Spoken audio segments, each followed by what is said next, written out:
दिल्ली कांग्रेस अध्यक्ष अनिल चौधरी जी कांग्रेस कार्यकर्ताओं के साथ केंद्र और दिल्ली सरकार के खिलाफ जंतर मंतर पर जबरदस्त प्रदर्शन कर रहे हैं।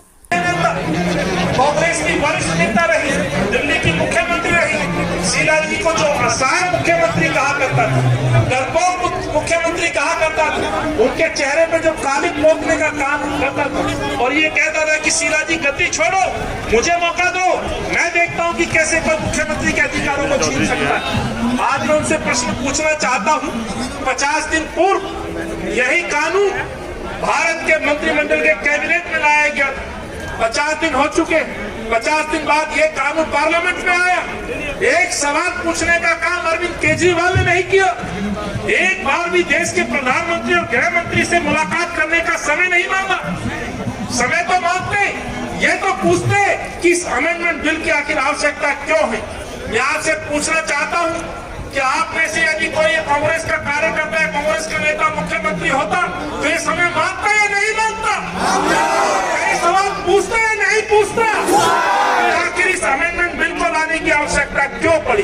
क्यों आखिर आपको इसकी आवश्यकता है? दिल्ली के अंदर शासन चल रहा है। 15 साल शीला जी ने यहाँ शासन किया, दिल्ली की उन्नति की, दिल्ली के लिए कानून बनाए, दिल्ली को विकास के पथ पर अग्रसर किया। आखिर आप इस बिल को लाने क्यों चाहते हैं? आखिर इसकी आवश्यकता क्यों है? क्यों राज्यपाल को इतनी ताकत देने का आप काम कर रहे हैं? कहाँ जाएगा वो चुनाव प्रतिनिधि? क्या होगा उस फैसले का जो आम जनमानस चुन करके अपने विधायक, निगम पार्षद या सांसद चुनते हैं? तो कहीं ना कहीं साथियों, इस लोकतंत्र के अंदर, इस जमहूरियत में सबसे ज्यादा महत्वपूर्ण है उनका मत। और जब ये सरकारें चुन करके आती है तो उनका सम्मान हर नागरिक करता है, हर व्यक्ति करता है। लेकिन यदि ये शासन वो राज्यपाल के द्वारा चलाया जाएगा तो माफ करना साथियों, इस देश के अंदर ना नीतियां ना कानून आम जनमानस के लिए बनेंगे। वो कानून बनेंगे तो चंद पूंजीपतियों के लिए बनेंगे, चंद नेताओं के लिए बनेंगे जो केंद्र में बैठे हुए, उनके मित्रों के लिए बनेंगे, ना कि आम जनमानस के लिए बनेंगे। मैं आज आपसे यह भी कहना चाहता हूँ, जहाँ आम जनप्रतिनिधि आम जनमानस के बीच में रहता है, मैं आपसे पूछना चाहता हूं, क्या उपराज्यपाल जाकर के उन लोगों से मुलाकात कर पाएगा? क्या उनके दुख दर्द को समझ पाएगा? क्या उनकी उस पीड़ा को समझ पाएगा? क्या उनके लिए कानून बना पाएगा? यदि नहीं बना पाएगा तो साथियों कैसे कह सकते हैं कि उपराज्यपाल दिल्ली के लोगों के लिए भर्ती का काम करेगा?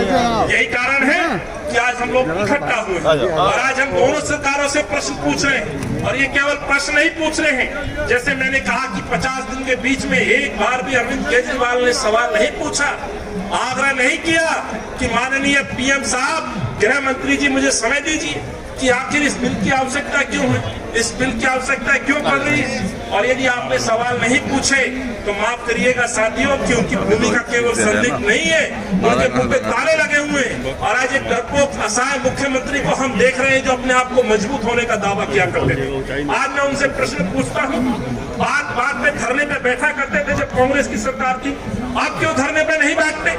आप क्यों सवाल नहीं पूछते? आज तो आपके अपने अधिकार है, ये सही है। आज आप गद्दी पे, आज मुख्यमंत्री पे, और माफ कीजिएगा भविष्य में जो भी मुख्यमंत्री होगी, जो भी सरकार होगी, ये कानूनों में कटौती है, उनके अधिकारों की कटौती है, जो आने वाले समय में इस दिल्ली के ऊपर काम करेंगे, लोग के लिए काम करेंगे। इसके लिए जितना दोषी केंद्र सरकार है, नरेंद्र मोदी है, गृह मंत्री है, उतना ही दोषी मैं समझता हूँ दिल्ली का मुख्यमंत्री भी है, क्योंकि उन्होंने प्रश्न पूछा।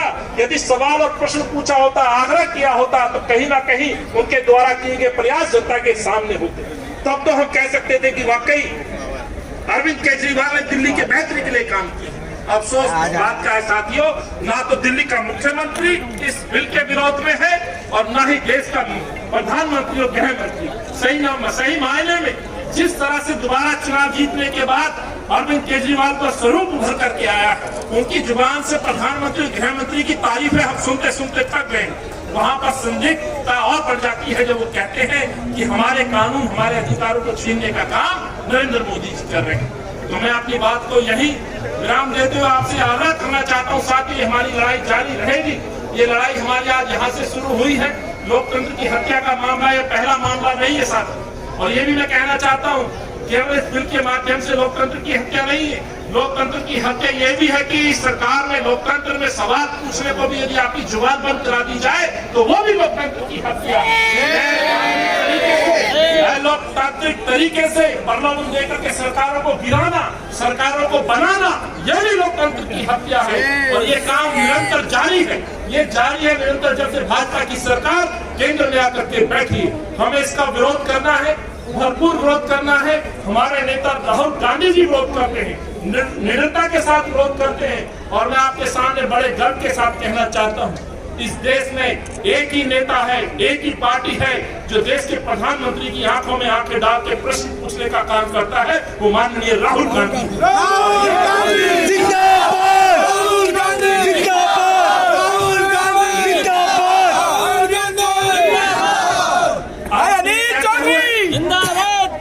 मुझे एक पत्रकार साथी ने कहा कि जी यहाँ तो कांग्रेस की सरकार नहीं है, आखिर आप जो सवाल उठा रहे।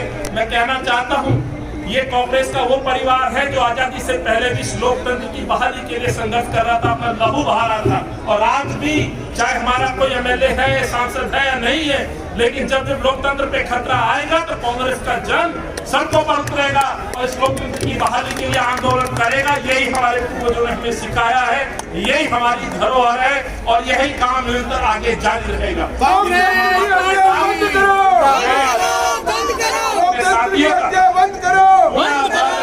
धन्यवाद देना चाहता हूँ अपने वरिष्ठ कार्यकर्ताओं का, नेताओं का और मेरे साथियों का, वॉलंटियर्स का, जिन्होंने यहाँ अपना योगदान दिया कल रात से। और आए हुए तमाम कार्यकर्ताओं, नेताओं का पुनः बहुत बहुत धन्यवाद। पत्रकार साथियों का जो यहाँ पहुंचे हैं, हमारे मीडिया के साथियों का, हमारे पुलिस